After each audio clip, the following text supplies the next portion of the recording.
안녕하세요. 오늘도 사연살롱을 찾아주셔서 감사합니다. 30대 여성입니다.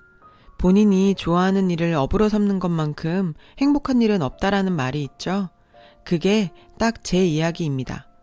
저는 어린 시절 유난히도 반짝이는 액세서리를 좋아하던 소녀였어요. 제가 비즈공예사라는 직업을 가지게 된 건 어찌 보면 당연한 일이었어요. 외국에서는 이미 비즈공예사들이 대접받는 직종이 되었지만 아직 우리나라는 시장이 크지 않아 많은 돈을 벌지 못했었어요. 제가 좋아하는 일 하면서 언젠간 우리나라 최고의 비즈공예사가 되겠다는 꿈을 품고 있었어요. 인프라가 갖춰져 있지 않는 직종의 1세대들은 늘 새로운 길을 개척해 나가야 하죠. 비즈공예를 딱히 배울 것도 없는 우리나라 여건상 유튜브를 통해서 외국 영상들을 보며 연구하고 배워 나갔어요. 세공기 하나조차도 외국 제품을 써야 하는지라 벌이가 없는 상황에서 제 꿈을 이어가는 건 정말 어려운 일이었습니다. 하지만 항상 제 뒤에서 제 꿈을 응원해주던 사람이 바로 우리 엄마였어요. 엄마는 제가 작업하고 있는 모습을 보면 항상 뿌듯해 하셨어요. 본인은 먹고 살기 바빠서 하고 싶은 일을 못했는데 하나뿐인 딸이 꼭 자기가 원하는 일을 하면서 성공하길 바라셨어요. 넉넉지 않은 형편에도 항상 지원해 주시고 응원해 주셨죠. 그런 엄마의 기대에 꼭 보답하기 위해서라도 밤낮 모르고 공부하고 일했어요. 그리고 제가 사랑하는 이 일이 제 배필이 될 남자와 사랑의 연결고리가 되었습니다. 조금이라도 비즈 재료를 싸게 사야 했던 저는 직접 발로 뛰며 도매상을 뻔질나게 드나들었죠. 그곳에서 그 사람을 만나게 되었어요. 재료상을 하던 그와 2년 넘게 거의 매일같이 얼굴 보며 지내다 보니 사장과 고객으로 시작된 관계가 연인으로 발전하게 되었죠. 비즈 공예사와 비즈 재료상의 만남은 주변에서 이런 운명적인 만남이 어디 있느냐며 모두 축하해 주었습니다. 현실적으로도 좋은 재료를 싸게 쓸 수 있어서 작업에도 큰 도움이 되었죠. 1년의 연애 후 저희는 축복석에 결혼하게 되었어요. 그렇게 행복할 것만 같던 결혼 생활은 신혼 2년차에 무참히 깨지고 말았습니다.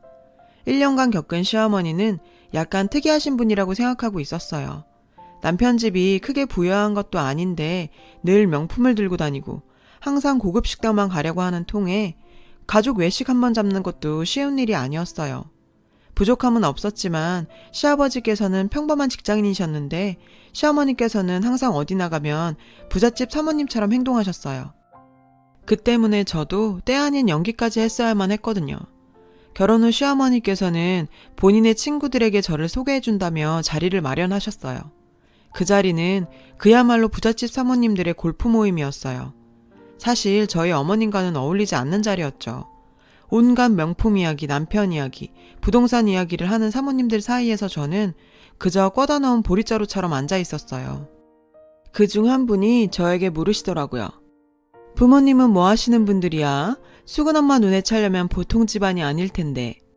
세탁소 하는 부모님이 부끄러웠던 건 아니었지만 그 분위기에서 제가 저희 부모님이 세탁소 한다는 소리가 선뜻 나오지 않아 우물쭈물하고 있었는데 옆에 계시던 시어머니께서는 정말 말도 안 되는 거짓말을 하셨어요.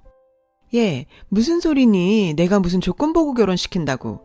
우리 사돈 그냥 작은 공장 하셔. 지방에서는 꽤 건실한 회사라고는 하더라고. 사돈보다 우리 며느리가 진짜지. 너희 비즈공예라고 들어봤어? 우리 며느리 비즈공예사야. 외국에서 공부하고 와서 각종 전시회에도 출품하고 해외에서 더 유명한 사람이야. 정말 띵 했는데요. 우리 집이 공장을 운영하고 있고 제가 외국에서 공부하고 온 유명한 공예사라니. 어머님의 말도 안 되는 거짓말에 저도 순간 거짓말쟁이가 될 수밖에 없었죠. 어머님은 그런 거짓말을 해놓고도 집에 오는 내내 어떠한 말씀도 하시지 않더라고요. 이번 한 번뿐이겠지 생각하면서 대수롭지 않게 넘기려 했지만 그 후로도 시어머니의 허세와 거짓말은 멈출 줄을 몰랐어요. 얘야, 저번에 봤던 내 친구 중에 이번에 딸이 결혼한다는데 너한테 작품 하나 부탁하더라. 거 봐라. 내가 그런 부잣집 친구들 두니 너한테도 다 득이 되잖아. 인맥이 이렇게 중요하구나 싶은 생각도 들고 거짓말을 하긴 했지만 작품을에도 들어오고 나쁘지만은 않다고 생각하고 최선을 다해서 만들었습니다. 어머님, 이거 재료값만 4, 5만 원 정도 들었는데 그냥 선물로 주셔도 될 것 같아요. 그건 내가 알아서 하마. 그 후로도 시어머니 친구분들은 저에게 작품 의뢰를 많이 해주셨고 덕분에 제 수입도 늘어나게 되었어요. 그 진실이 밝혀지기 전까지는 그저 시어머니께서 저에게 도움을 주려는 정도로 생각했었죠. 그렇게 시간은 흘렀고 오랜만에 카페에 앉아 작품 스케치를 하고 있었는데 누군가 제 어깨를 톡톡 치더라고요. 어머, 근수 엄마 며느리 맞죠? 저번에 비즈 작품 잘 받았어요. 역시 외국에서 배우고 와서 달라도 확실히 다르더라고. 우리 딸도 이쁘다고 좋아했어요. 아, 이번에 한두 개 더 주문할까 했는데. 저번에 만나 뵈었던 어머님 친구는 작품을 잘 받았다며 또 의뢰할 수 있느냐고 하시면서 정말 충격적인 말을 건넸습니다. 저번에 200 줬는데 이번에도 똑같이 주면 되겠죠? 싸게 줘서 고마워요. 200만 원? 무슨 말을 하는 건지 내 작품을 200 주고 사셨다는 이야기에 저는 황당하기 그지 없었고 이게 무슨 일인가 싶어 시어머니를 찾아가 자초지종을 물었어요. 어머님, 혹시 저번에 제 작품 200만 원에 파셨어요? 그건 네가 어떻게 알았대? 외국 유명 공예사들 작품 보니까 그 정도 하더라. 너도 곧 그렇게 될 건데 그 정도 받아야 하지 않겠나 싶어 받았다. 참, 이게 무슨 소린지. 200만 원에 팔았다 치고 그럼 나한테는 왜 재료값만 준 건지. 어머님, 제 작품 한 개에 10만 원에 팔고 있어요. 저 외국 대학 나오지도 않았고 외국에서 유명한 공예사도 아니잖아요. 제 이름이나 명예 보고 주문하는 건데 그걸 200만 원에 팔면 사기예요, 사기. 너 CM이를 사기꾼 취급하는 거니? 기껏 며느리 기죽지 말라고 그렇게 소개해줬더니 네가 진짜 능력 있는 애였으면 내가 그렇게까지 할 것도 없지 않았겠니? 그리고 그 사람들이 200씩 준다는데 안 받니? 어머님, 저는 제 일에 자부심 가지고 있어요. 제가 정말 좋아서 하는 일이고요. 이렇게 하는 건 정말 아니에요. 앞으로는 그러지 마세요. 꼴랑 이거 만들면서 자부심? 지나가던 개가 없겠다. 너 이 정도 했는데 월 1, 200밖에 못 벌면 그건 재능이 없는 거야. 너 따위가 무슨 공예를 한다고? 그것도 재능 있는 애들이 하는 거지. 맨땅에 헤딩해가며 열심히 해오던 제 일을 무시하고 비참하게 짓밟는 어머니에게 큰 소리라도 치고 싶었지만 너무 맞는 말이었습니다. 비즈 공예를 시작한 지 5, 6년이 지났지만 고작 월 1, 200 버는 수준으로 생활비 내기도 빠듯한 수준이었죠. 어머님과 안 좋은 후 남편에게 하소연하듯 얘기했습니다. 남편은 돈 벌 기회가 있는데 고작 자존심 때문에 그런 기회를 날려버리느냐며 오히려 저를 타박하더군요. 엄마가 범죄를 저지르는 것도 아니고 그 돈 주고 사는 사람이 있다는데 그걸 왜 못 팔겠다는 건데 답답해서 참. 아니, 어머님께서 나를 외국 대학 나온 유명 공예사를 소개하셨으니까 그분들이 그 돈 주고 사겠다는 건데 그게 아니잖아. 이렇게 파는 건 사기야, 사기. 난 그런 식으로 내 작품 팔고 싶지 않아. 참, 원효대사의 해골물도 아니고 고작 10만 원 남짓한 제 작품이 외국에서 공부한 유명 공예사라는 닉네임이 붙자 수백만 원 주고도 사가겠다는 사람이 줄을 선다니. 지금까지 내가 뭐 했나 싶기도 하고 어처구니가 없는 일이었죠.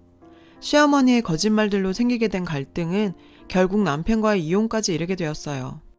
그 일 이후에도 시어머니의 부잣집 사모님 행세는 계속되었고 그때마다 저는 해외 유학파 며느리가 되어드려야 했습니다. 평생 이렇게 살 수는 없는 노릇이었죠. 저는 어머님께 조심스럽게 말씀드렸어요. 어머님, 이렇게 계속 누군가에게 거짓말하면서 살 수는 없는 거잖아요. 이렇게 거짓말하다 보면 계속 거짓말하게 되고 조금 편안해지시게 저랑 같이 심리치료 한번 받아보시는 게 어떠세요? 너 지금 날 정신병자 취급하는 거니? 아이고, 며느리가 시어미를 정신병자 취급하네. 어머님께서는 본인을 정신병자 취급한다며 길길이 날뛰시는 바람에 더는 이야기를 꺼낼 수가 없었어요. 그날 밤 남편은 흥분한 모습으로 집으로 들어와 소리치더라고요. 너 우리 엄마한테 정신병자라고 했다고? 너 미쳤어? 진짜 이게? 네가 우리 엄마 병원에 쳐넣는다고 했다면서? 도대체 시어머니께서는 남편에게 어떻게 말했길래 저러는 건지 제 이야기는 들어볼 생각도 안 하고 때릴 기세로 손을 드는 남편의 모습에 더는 이 남자와 살 수 없겠다라는 생각이 들더라고요. 그 길로 짐 싸들고 집을 나왔어요. 제가 이혼 소송을 하고 얼마 지나지 않아 시어머니께 문자 한 통이 왔더라고요. 너 내가 충고 하나 하는데 너같이 재능 없는 애는 그런 일 못해. 그냥 식당 가서 그릇이나 닦으렴. 시어머니의 마지막 악담과 함께 결혼 3년 만에 이혼하게 되었습니다. 정말 이혼 이후 시어머니의 마지막 문자가 머릿속을 떠나질 않았어요. 분하기도 했지만 진짜 내가 재능이 없는 건가 싶은 생각에 한동안 공예 작업에 손도 대지 못하고 부모님이 하시는 세탁소 일 도우면서 세월을 보내고 있었는데 제가 비즈공예 작업하는 모습을 좋아하시던 엄마는 그 모습을 안타깝게 여기셨어요. 하루는 세탁물 배달하고 돌아오니 엄마는 통장 하나를 내미시더라고요. 연희야, 너 계속 이렇게 살 거니? 너 아직 30밖에 안 됐어. 네 꿈이 있잖아. 꿈이 있다는 게 얼마나 좋은 일인 줄 아니? 엄마는 네가 그 꿈 포기 안 했으면 좋겠다. 이 돈 얼마 안 되지만 이걸로 다시 한번 시작해보는 게 어떻니? 누가 뭐래도 엄마는 네가 만든 비즈 작품이 제일 이뻐. 언젠간 다른 사람들도 다 알아줄 거야. 엄마의 갑작스러운 제안에 왈칵 쏟아지는 눈물을 멈출 수가 없었어요.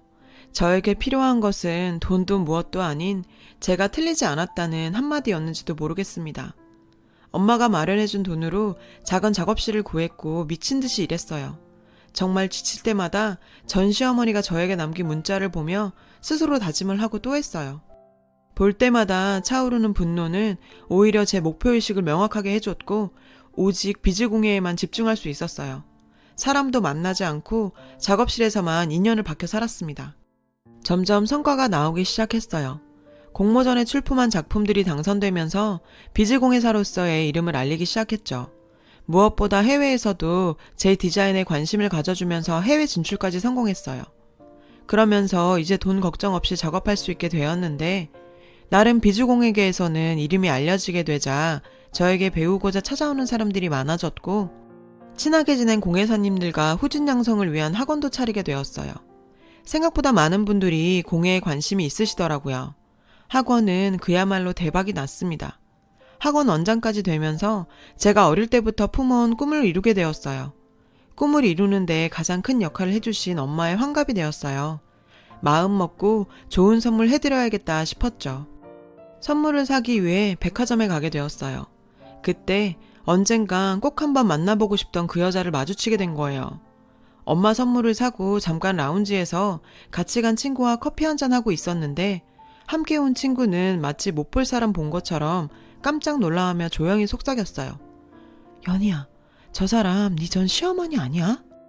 친구의 손가락 방향을 따라간 그곳에는 전 시어머니와 그 부잣집 사모님들이 커피를 마시고 있었는데 보는 순간 정말 제 속에서 무언가 저를 일으키더라고요. 그리고 그 테이블로 걸어갔는데요. 오랜만이시네요, 어머님.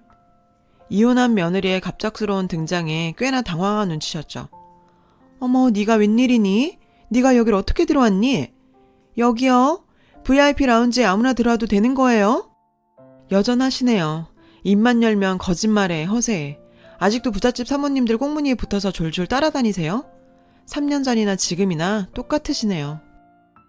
무슨 소리라는 거야? 내가 언제 따라다녔다고? 나도 여기 VIP라고?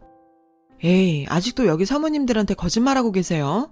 어머님이 돈이 어딨다고 여기 VIP가 돼요. 매번 카드 안 들고 왔다고 사모님 들어올 때 쓱 같이 들어오면서.